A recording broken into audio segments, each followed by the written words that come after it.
USA Radio News with Tim Berg.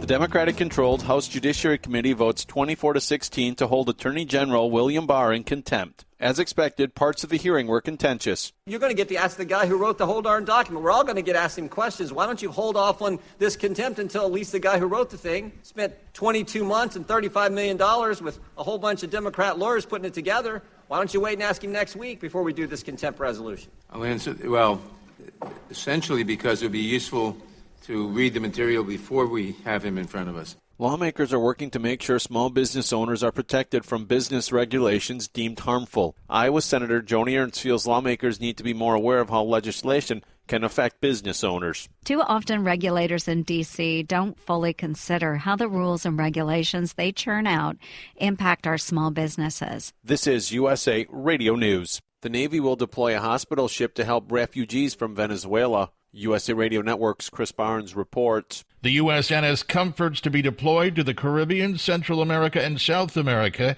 after what Acting Defense Secretary Pat Shanahan calls a highly choreographed effort to get medical personnel on board. A statement by U.S. Southern Command says the Comfort staff will help relieve pressure on medical systems in countries hosting Venezuelans who have fled the chaotic nation. The Comfort is scheduled to deploy from Virginia's Naval Station Norfolk in June. The Department of Justice has charged 2 Israeli citizens with multiple charges in connection with an online black market drug ring. Scott Brady is a U.S. attorney for the Western District of Pennsylvania.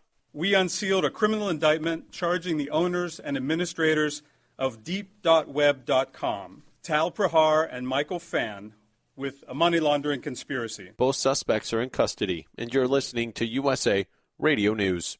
A student at the STEM school Highland Ranch says the victim in yesterday's shooting was a hero. Nui Giasalo says Kendrick Costello attempted to tackle the gunman when he pulled the gun on his fellow classmates. And that's when Kendrick lunged at him, and he shot Kendrick, giving all of us enough time to get underneath our desks, to get ourselves safe, and to run across the room to escape. Colorado Democratic Governor Jared Polis says schools should be safe places for children. You know, schools should really be places where students can learn and grow. We shouldn't have to worry about being marched out or being airlifted to hospitals or even losing one's life in a place that's supposed to be a safe place for all students. A hearing for one of the suspects will be held this afternoon. Health and Human Services Secretary Alex Azar is telling drug companies they need to put their prices on their products in television ads beginning in July.